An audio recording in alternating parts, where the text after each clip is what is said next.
오늘 첫 소식입니다. 민주당이 주도한 형사소송법 개정안이 어제 법사위 문턱을 넘어섰습니다. 이제 78년 만에 검찰의 보안 수사권은 완전히 폐지가 되는 것이 사실상 확정됐습니다. 이제 잠시 후 오후 2시부터 열리는 국회 본회의에서 마지막 절차만 남겨놓고 있는 상황입니다. 소속 의원들에게 국회 비상대기령을 내린 국민의힘은 마지막까지 필리버스터로 맞서겠다는 방침입니다. 가결되었음을 선포합니다. 기존에 있던 형사소송법보다 훨씬 발전된, 훨씬 좋아진 형사소송법이다. 결국은 정말 눈 다 감고 법을 막 마구 내려쳐서 만들자 하는 가지고 있으면 엄청난 힘이 생기는 절대 반지 하나 들고 있는 것 같아요. 국민의힘, 이 절대 반지 놓치지 않으려고 골룸이 되지 말고 오늘 본회의에서 특검법이 통과되지 않고 형사소송법만 통과된다면 오늘이 이재명 정권의 마지막 날이 될지도 모릅니다. 자, 국민의힘은 필리버스터를 통해서 개정안 처리를 저지해보겠다라는 계획입니다. 하지만 이 필리버스터도 계속 무작정 할 수 있는 게 아니죠. 24시간 뒤에 민주당이 강제 종료할 수 있습니다. 자, 이렇게 되면 사실상 내일 국회에서 통과될 가능성이 아주 높은 상황이죠. 어차피 24시간 뒤면은 뚫리게 될 필리버스터인 셈입니다. 그럼에도 국민의힘은 마지막까지 필리버스터를 강행하겠다는 이유, 결국에는 국민들에게 이 형사소송법 개정안에 대한 내용을 알리는 여론전 말고는 없다는 거죠. 그래도 끝까지 할 수 있는 건 해보겠다. 뭐 이런 의미인가요? 그러니까 국회에서 의원들이 갖게 되는 권한을 최대한 활용하겠다는 거죠. 네. 이게 뭐 전국적으로 가서 소용이 있는지 없는지는 이제 나중 문제고 실제 국회의원들이 할 수 있는 역할은 다 하는 방향으로 가닥을 잡고 있는 것 같고 혹시 압니까? 또 하다가 민주당이 또 생각이 바뀌어서 몇 분이 다른 말씀을 하실지. 왜냐하면 저 부분은 사실 솔직히 국민들을 설득할 문제의 수준을 넘어섰고요. 네. 토론을 통해서 누구 말이 맞는지에 대해서 자웅을 겨룰 문제를 넘어섰어요. 네. 이미 결론은 나 있는 상태인데 그럼에도 불구하고 민주당이 고집을 부리고 있는 거죠. 네. 따라서 저 부분은 주신 말씀처럼 토론에 따라서 뭔가 결론이 바뀔 건 아닌데 네. 나중에 역사적 책임을 져야 되겠죠. 네.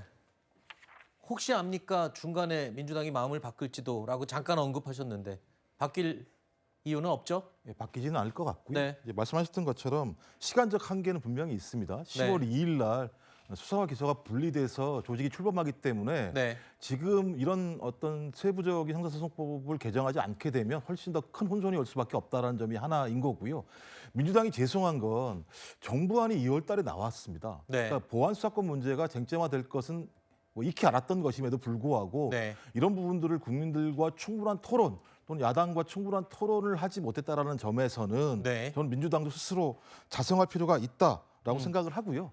말씀하신 것처럼 절차는 다 밟았습니다. 뭐 법안심사 소위, 그다음에 상임위 본회의, 그다음에 본회의로 올라오기 전에 지금 이제 오늘 필리버스터가 진행될 거기 때문에 절차적인 하자는 없습니다만 네. 어떤 형태로든지 결론이 나고 난 다음에 여기에 대한 국민적인 판단이 있을 거다. 네. 그 국민적 판단이 민주당의 결정에 대해서 안 좋은 여론이 온다면 네. 저는 민주당은 맞고 갈 수밖에 없는 거다라는 네. 생각이 들어서 그 정도의 각오를 가지고 민주당이 이 부분을 처리해야 된다고 저는 생각을 합니다. 네. 자, 이 형사소송법 개정안 그리고 이 여기에 포함된 내용이죠. 보안수사권 폐지, 완전 폐지. 이후에 벌어질 수 있는 부작용에 대해서 민주당은 이 많은 준비를 다 해놨다라고 말은 하고 있지만 만에 하나 이와 관련한 부작용들이 발생했을 때 이에 대한 책임 민주당이 감내해야 될 부분이다. 이렇게 말씀을 해주셨습니다. 자, 오늘 필리버스터와 관련해서 전직 법무부 장관이죠. 한동훈 의원도 필리버스터에 나도 참여하겠습니다라고 신청 의사를 밝혔습니다. 하지만 국민의힘에서는요, 기회를 주지 않는 것으로 전해지고 있습니다. 저도 필리버스터 하겠다고 신청했습니다. 첫 번째 주자는 누구예요? 저희가 아무래도 이제 뭐 선수로 해서 육선 의원님이 주호영 의원님 한 분 신청하신 것 같고 아마 그래요? 주호영 의원님이 첫 번째 주자 아닐까 이렇게 봅니다. 원래는 이제 법사위 간사가 보통 1번 하는데 육선한테는 조금 양보를 한번 하지 않을까. 이렇게 혹시 봅니다. 한동훈 의원도 껴줘요? 거기는 우리 당이 아니니까 네. 그거는 다른 절차로 필리버스터를 하겠죠. 한동훈 의원이 필리버스터 나도 참여하고 싶다라고 의사를 밝혔지만 방금 들으셨죠? 나경원 의원 우리 당이 아니지 않냐. 다른 절차를 거쳐야 된다라고 이야기했습니다. 한동훈 의원은 친한계 인사를 통해서 단 1시간만이라도 내가 하면 안 되겠냐. 국민의힘 의원들이 하는 필리버스터 시간을 크게 뺏지는 않겠다. 이런 입장까지 밝힌 것으로 전해지고 있는데요. 나름 법무부 장관이었던 한동훈 의원이 필리버스터에 나온다면 주목도도 있고 아까 말씀하신 대로 의원들이 할 수 있는 권한은 최대한 활용하는 차원에서 그리고 또 국민들에게 더 알리는 차원에서는 효과가 좀 있을 것 같은데요. 국민의힘에서는 이를 허용하지 않았군요. 그렇습니다. 상당히 아쉬운 부분이라고 할 수가 있겠죠. 말씀하셨던 대로 전직 법무부 장관이기도 했고 또 국민의힘의 전 대표 아니었습니까?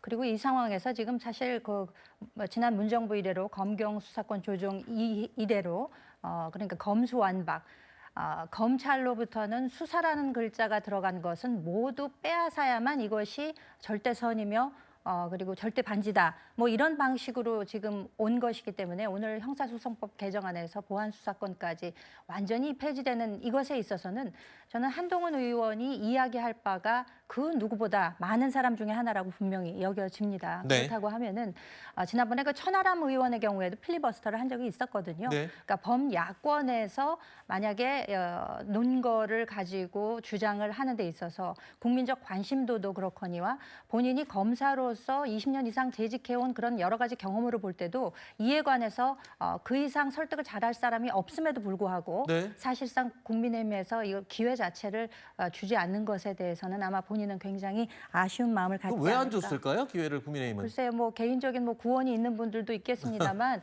사실 이게 공평 한가에 대해서는 그리고 범야권 전체의 주장이 어느 정도로 국민들께 소구력을 가지고 이해 능력을 최대치로 끌어올릴 수 있을 것인가에 대해서도 생각을 해본다면은 네. 이거는 참 아쉬운 결정이다라고 생각이 됩니다. 네. 뭐 아쉬운 만큼 쓸 수 있는 방법은 다 동원하고 힘을 모아야 되는 게 아니냐라는 의견도 있을 수 있고 또 엄연히 당 소속이 아니기 때문에 또 절차를 밟아야 되는 게 아니냐, 다른 절차를 밟아야 되는 게 아니냐, 이것도 틀린 말이 아닙니다. 어쨌든 내일 개정안이 국회를 통과하게 되면요. 이제 남은 마지막 절차가 있죠. 대통령의 거부권 사용 여부입니다. 대통령에게 건의를 해야 하는 정성호 전 법무부 장관은 이미 사의를 아니죠. 아직은 전이 아니죠. 장관 사의를 표명을 한 상태이고요. 자, 민주당과 청와대 입장을 함께 들어보시죠. 이게 아다르고 어다르다고 사의를 표명하기보다는 이제 저에게도 제가 조만간 국회로 갑니다. 이렇게 얘기를 하신 거예요. 사실 장관으로 갈 때 다 부러워하잖아요. 제가 보기엔 약간 겸손도 있으시고 국회로 조만간 갑니다라고 한 것은 해야 할 일은 마저 마무리하겠습니다. 이런 의미로 보시면 될 것 같습니다. 정성호 장관께서 건강이 좀 안 좋으시다 이런 얘기가 있어서 했는데 사의를 공식적으로 표명하신 건 없고요. 아직까지 공수처과 중수청이 10월 달에 출범을 해야 되는데 제도적으로 안착할 때까지는 역할을 해야 되는 거 아닌가. 그래서 당장의 인사 개편이나 이런 건 하지 않을 것으로. 네. 정성호 장관. 형사소송법 개정안에 대해서 우려를 여러 번 표명을 했어요. 보완책이 필요하다. 그대로는 안 된다라고 이야기를 했었고요. 그리고 대통령에게 거부권을 권유할 사항은 아니다라고 말하기도 했는데 글쎄요. 일단 공식적으로 사의를 표명을 한 건 아니지만 자리에서 이제 물러나고 싶다라는 의사를 여러 차례 밝히기도 했습니다. 자, 청와대에서도요. 국회의 수기를 거치면 존중하겠다라고 밝혔습니다. 사실상 거부권 행사를 안 하는 쪽으로 완전히 기운 것이죠. 만약에 거부권 행사를 할 경우에도 여당이 추진한 법안에 대해서 대통령이 반대하는 모양새가 좋지 않고요. 그렇죠? 네, 맞습니다. 그리고 이제 정성호 장관도 이 거부권 행사를 건의할 사안은 아니다라고 이야기를 했습니다. 이제 왜냐하면 본인도 여러 차례 이제 국회에서 우려를 밝히기도 했고, 그리고 청와대 입장 자체가 최종적으로 보면 결국 이제 국회에서 수기되고 논의되는 것을 존중하겠다. 그러니까 국회에서 어떻게 결론이 나는지를 보고 그에 따라서 이 존중을 하겠다라는 입장이었기 때문에 이제 국회 안에서 한 일에 대해서 다시 청와대가 뒤집지는 않을 것 같고, 네. 정성호 장관께서도 어떤 공식 석상에 상임위에서 그리고 상임위에서 충분히 의견은 전했다라고 보시는 상황이라서 앵커께서 짚어주신 대로 여당이 통과시킨 이 법안에 대해서 대통령이 나서서 거부권을 행사할 것 같지는 않은 상황입니다.